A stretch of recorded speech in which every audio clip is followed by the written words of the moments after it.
श्री शिवाय नमस्तुभ्यम। हर हर महादेव। आज गुरुजी की बड़ौदा में चल रही कथा का छठा दिन। आज की कथा में गुरुजी ने बहुत सारे नए उपाय और जानकारी बताई है जो आज इस वीडियो के माध्यम से आपके साथ शेयर करने वाली हूँ। तो वीडियो में आखिरी तक बने रहें। सबसे पहले गुरुजी ने आज बताया है कि बेलपत्र तोड़कर चढ़ाने का भी एक नियम है। यानी आप जब बेलपत्र तोड़ते हैं उसका भी एक नियम है। वो सही तरीके तोड़ने से ही हमें उसका फल मिलता है, अन्यथा उसका फल हमें प्राप्त नहीं होता है। तो जिस डाली में बेलपत्र लग रही है, यदि उस पूरी डाली को हम तोड़ देते हैं और बेलपत्र का उपयोग करके उस डाली को फेंक देते हैं तो उस चढ़ाई गई बेलपत्र का हमें कोई फल प्राप्त नहीं होता है। जब भी आप बेलपत्र तोड़ें तो ध्यान रखें, आपके हाथ से डाली नहीं टूटना चाहिए। आप केवल उसमें से बेलपत्र को ही तोड़कर और शिवलिंग पर समर्पित करें, उसी का फल आपको मिलेगा। आज की कथा में अगली जानकारी जो गुरुजी ने बताई है, यदि आपके पास बेलपत्र नहीं है और मंदिर में भी शिवलिंग पर चढ़ा हुआ बेलपत्र नहीं है और आपको यदि शिवलिंग पर बेलपत्र समर्पित करना है तो आपके घर के किसी भी पौधे की पत्ती तोड़कर आप शिवलिंग पर चढ़ा दीजिए। भोलेनाथ उस पत्ती को बेलपत्र के भाव से स्वीकार करते हैं। इसलिए कहते हैं भोलेनाथ को फल फूल भेंट ड्राई फ्रूट चढ़ाने वाला नहीं चाहिए। भोलेनाथ को केवल देखते हैं कौन मेरे द्वार पर दिल से ले आया है।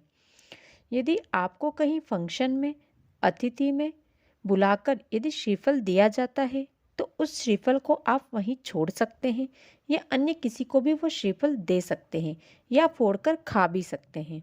लेकिन अगर आप किसी मंदिर में गए हैं और वहाँ पर आपको पुजारी कोई श्रीफल भगवान के चरण को छूकर और वो श्रीफल आपको देता है तो आपको उस श्रीफल को 3 रात 5 रात 7 रात या फिर 11 रात तक अपने घर में रखकर फिर उसका विसर्जन नदी में कर देना चाहिए, या फिर आप लाएं उसी दिन उसे फोड़कर प्रसाद स्वरूप खा लें और बांट दें। लेकिन आपको वो श्रीफल किसी को पूरा ऐसे ही नहीं देना चाहिए।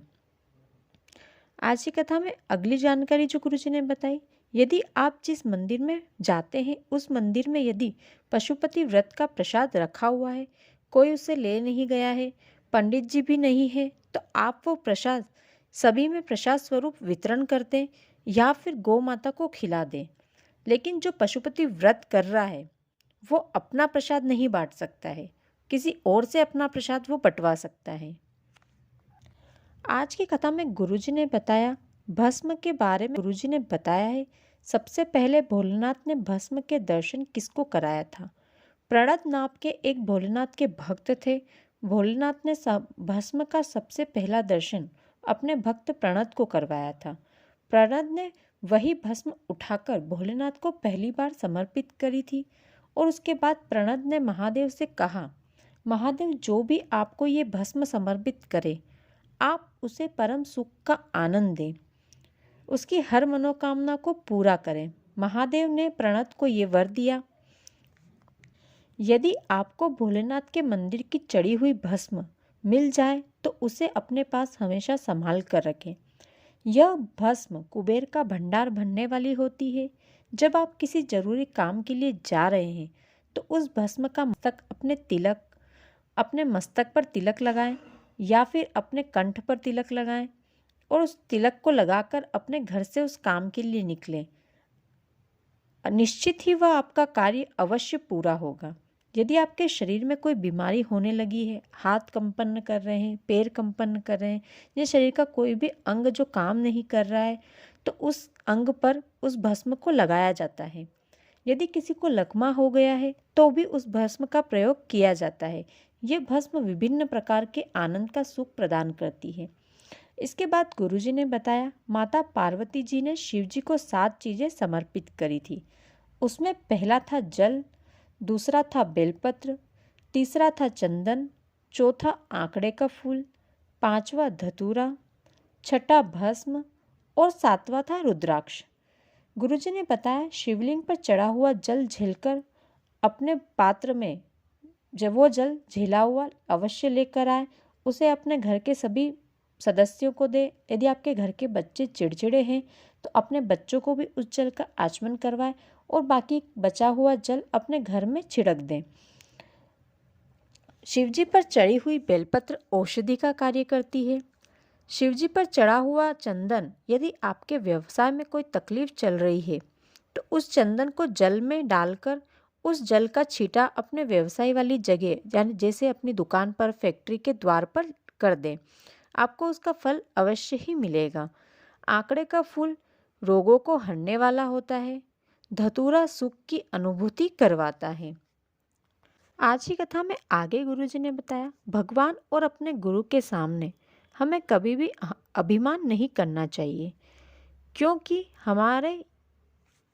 हमें कभी ये नहीं कहना चाहिए हमारे पास ये है, हम ये कर सकते हैं, क्योंकि शरीर, सत्ता और समय कब बदल जाए किसी को नहीं पता, क्योंकि वक्त बदलने में समय नहीं लगता। कब कौन महल से सड़क पर आ जाए और कौन सड़क से महल चला जाए, ये कोई नहीं जानता है।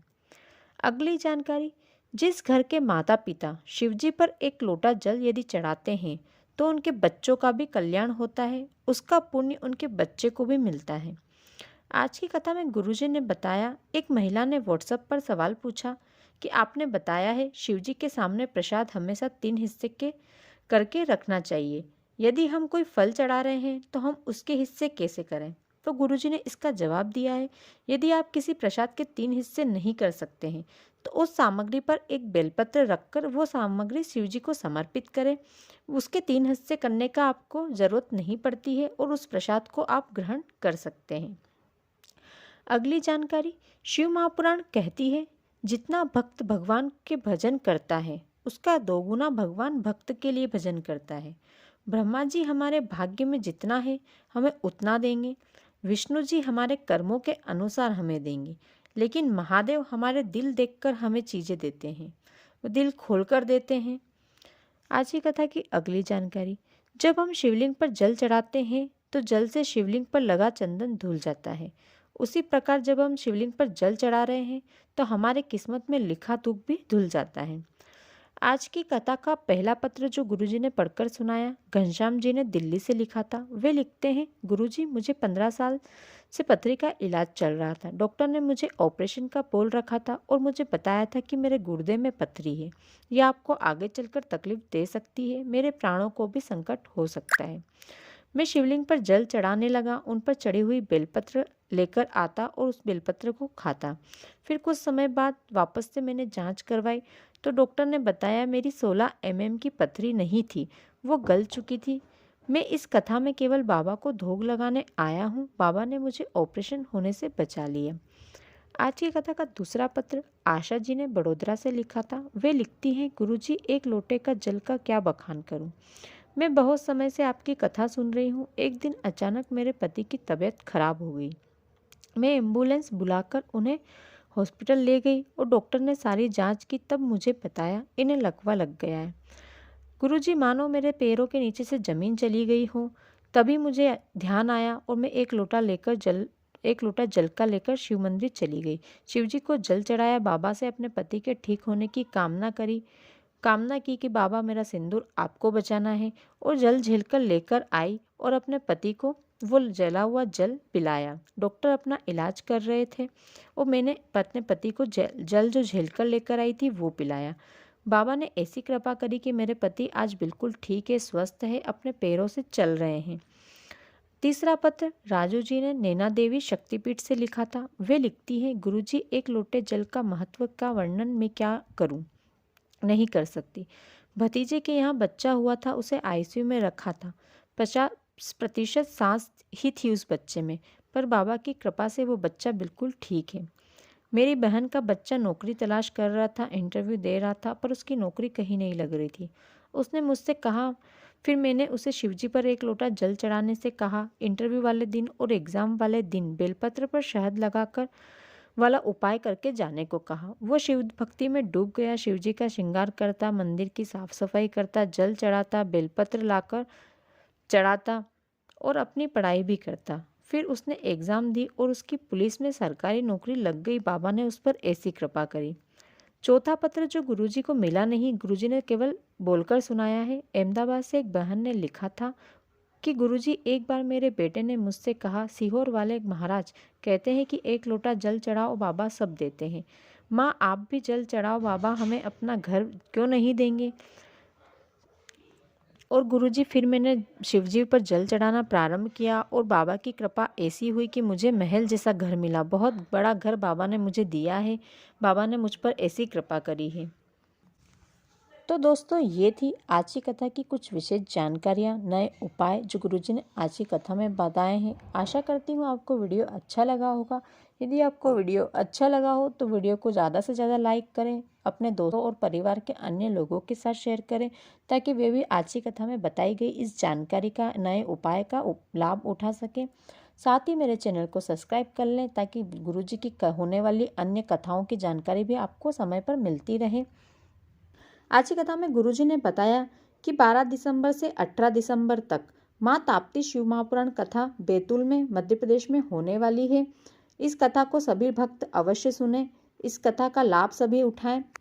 गुरुजी ने इसी के साथ ये भी बताया कि वहाँ किस प्रकार की व्यवस्थाएं की जा रही है, कैसे सभी के रहने, खाने, पीने, नाश्ता की व्यवस्था वहाँ की जो आयोजक हैं वो कर रहे हैं।